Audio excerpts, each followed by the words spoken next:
Hello everyone, this is your teacher, English teacher Gökçin, and today we're going to have a lesson together. I hope you're all doing well. I'm doing pretty well. Thank you for asking. And now let me share my screen with you first, and we can start our lesson. All right, it's ready. We're going to talk about our obligations and necessities by using must and have to today, and our level is pre-intermediate level. Let's talk about what we are going to do. We are going to have a warm-up activity. Then I'm going to present you the vocabulary. I'm going to present you the grammar. We are going to have some controlled practices and a production activity, writing activity. Then we're going to wrap up the lesson. And then I'm going to give you a homework. But before we start our lesson for our warm-up activity, I feel very thirsty and my mouth is very dry at the moment, and I must drink this water. But I forgot something. My doctor told me to put some salt, you see the rock salt, in my water. I have to put it and I have to drink this with rock salt water. Let me stir it. I have to drink it like this because my doctor told me it's important for my health. Its taste is a bit salty, but I have to do it. It's for my health. So you heard my sentences, right? In the first part, I told that I'm thirsty and I think I must drink some water. And later, I remembered to put salt in my water because my doctor told me to do it. It's his order for my health. What do you think the differences in these situations are? Can you tell something about it? Your predictions? Yes, you can say it. I'm listening. Yes, in the first example, it's my opinion. You're right. So we use must. Okay, that's great. And in the second part, I use have to. Because it's not my opinion, right? Someone told me to do it. That's a great prediction. Thank you for your answers. Let's talk about what we're going to learn today. We will learn how to talk about our obligations and necessities. In other words, how to tell what is necessary for me or for us, or our duties. And we will use must and have to. Let's look at the vocabulary first about house chores. In other words, houseworks. I gave you the pictures about these vocabulary to make it more clear and unforgettable in your mind. Look at them carefully, please. And the next page. Now we see the school rules and classroom rules. You are used to them, right? You know these. At the top part, you see the school rules here. Uniforms, to wear your uniforms, to come to school on time. These are the school rules, and these are the pictures of them. And here at the bottom, you see the classroom rules. To raise your hand to speak, not to shout in the classroom, be respectful to our friends, classmates. Yes, these are the classroom rules that you know. But please try to keep them in your mind. If you can't, if you have any problems, we will see them in examples and you will easily remember them. Now, you see two dialogues here. In the first dialogue, the person or the child says, I must help my parents today. And someone asks why? Because my mother is tired and it's important for me to help her, she says. In the dialogue two, someone says we have to wear uniforms at school. Really? He asks. Yes, the school administration says everyone must wear them. So you see these dialogues, right? One of them is formed with must, the other one is formed with have to. What can you tell about these dialogues, and can you see the difference in the meanings? Like, yes, it's like the water and salt example. You are right. In the first dialogue, the person thinks it's necessary for her. It's her personal opinion, right? Yes, personal obligation. She thinks she needs to do it. And in the dialogue too, the school administration, the principal wants students to wear uniform. So the student says we have to wear it. That's great. Let's look at the structure and the grammar of must and have to and make it clear in our minds. First, we should know that must is an auxiliary verb.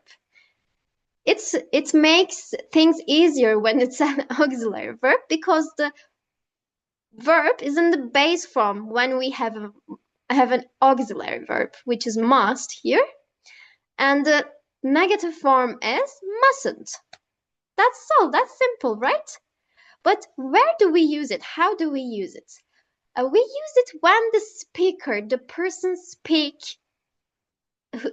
who speaks thinks that it's very necessary, required, or important. What the person himself wants. It can be a personal opinion of her or of him. It can be an obligation, but it shows urgency and importance in some cases, and it's stronger than have to. It's more formal, so it's found in rules, written instructions, or legal information. You can see this must in road signs in different places, written on the wall. It's a rule, actually. It describes a rule, and most of the time it's the voice of the rule maker in written or formal instructions. Look at these examples, please. I must take out the garbage because it smells really bad. It's my personal opinion and it's my personal obligation. I decided to do it, so I can say I must. Or I can say someone that you must study. There is an important exam tomorrow. I put the obligation and I say you must do it. It's very important. It's like a personal opinion, but a very strong one. Students must come to school on time, for example, is the example of the voice of the rule maker. I am the principal of the school and I say, students must come to school on time. It's the rule of this school. I put it. It's a rule. You can obey it or not. It's not important, but I put it. What about the negative form? Well, it shows that you can't do it. You mustn't. You can't do it because it's prohibited. I prohibited it, or it's prohibited. For example, you mustn't damage objects in the classroom. It's a classroom rule. It's a classroom prohibition. The teacher or someone else made this rule. Or you mustn't leave your room dirty. You can't do this. It's prohibited. Maybe your mother or one of your parents put this. Is it clear? I think it is. Okay. What about have to? Well, have to is not an auxiliary verb, so we need to have an auxiliary verb to use this in a sentence. After the subject, if our subject is I, you, we, they, we use the have to form, have to. The native speakers say that have to.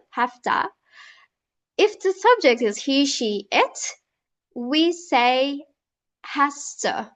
And yes, our verb in the base form here, it makes things easier. But when we want to negative form of this sentence, we use does not or do not, the auxiliary verb. Or when we want to make a question, do you, does she, we put the auxiliary verb at the beginning of the sentence. So this is the structure. This is the present tense, but if we want to talk about the past, we use did.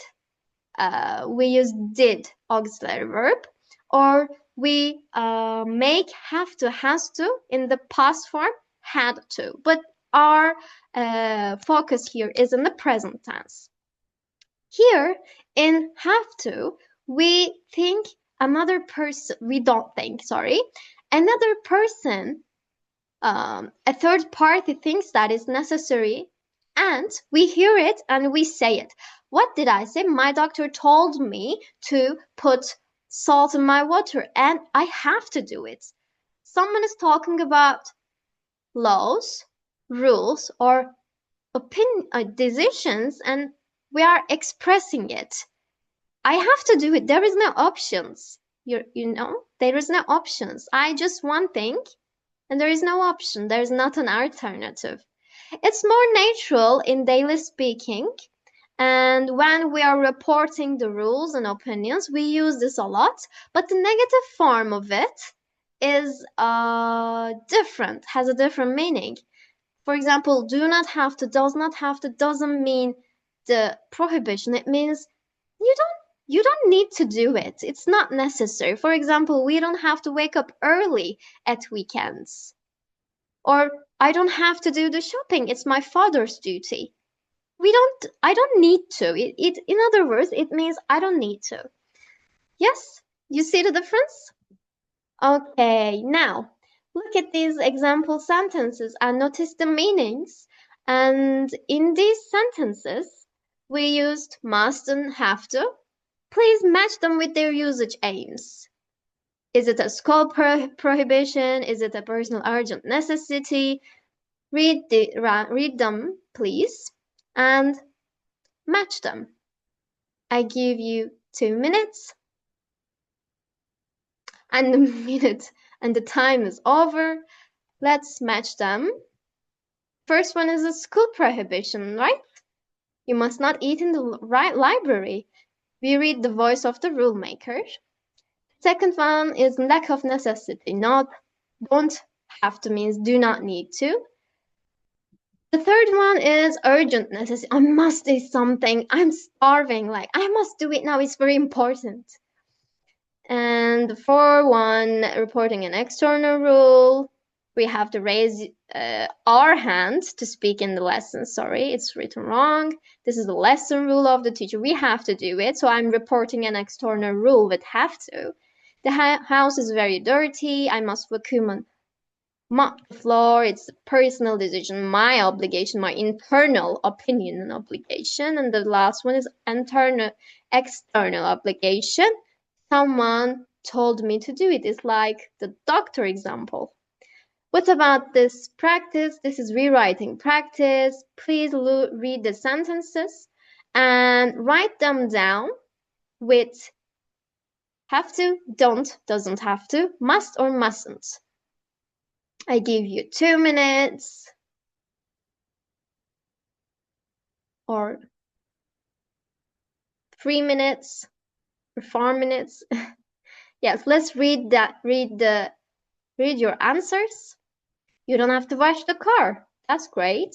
Students mustn't bring mobile phones to the classroom. Students must come to school on time. I have to keep my room tidy. We must be respectful to our teachers. I have to go shopping. I must go shopping. So you see the difference between the 6th and 7th example. I need to go shopping. I have no food in the fridge. Like, there is an external pressure that made me to do it. I have to go shopping and I have no other option because I have no food in the fridge.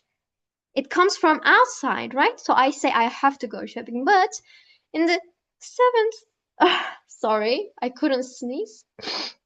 In the 7th example, I need to go shopping. It's urgent. I want to do it. It's urgent for me. It's important for me. It's my internal obligation. It's time to go shopping. And I can say I must go shopping. This is the difference. So now I want you to imagine you are the principal of a school and you made 3 important school rules. And these rules can be funny or different. but please use the correct verb. Must or have to. When you are principal, which verb you can use? You can write down the students, blah, blah, teachers, blah, blah. I gave you the pictures that might help you to find some rules. Maybe you can match them with your sentences. Yes, you can read. Students must bring a joke to school every Monday. That would be really funny. Thank you. Okay. That would be fun. Teachers must wear modestly. It's important, I think.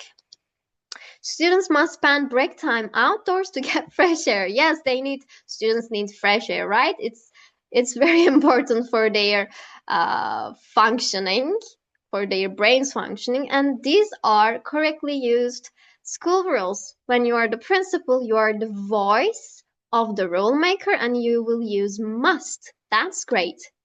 What about this one? Now imagine you are the student of that school, but not the principal. Report these rules from your student's perspective, please. Use the same rules, but right now, report them. How can you do it? Yes, we have to bring a joke to school every day because we have to. We are reporting the rule. Our teachers have to wear modestly. Great. We have to spend break time outdoors to get fresh air.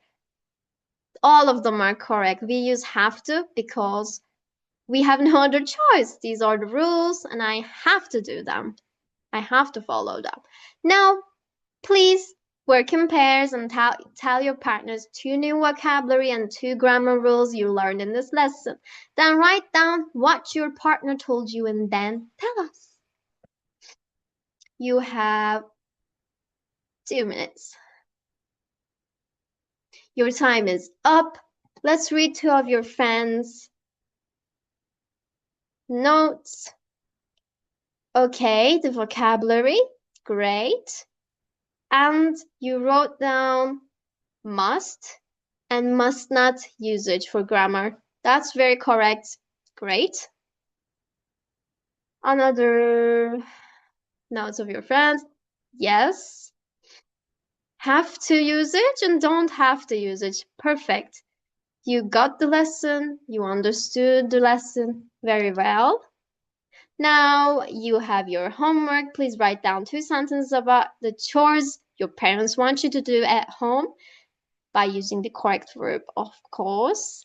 And write down 2 sentences about things you can't do, which are forbidden in your school by using the correct verb, of course. Who must do which house chore in a family? What do you think? Please share your opinions with using the verbs and phrases you have learned. Yes, I think this is a fun homework. Thank you for your participation. We're going to meet in our next lesson. Bye.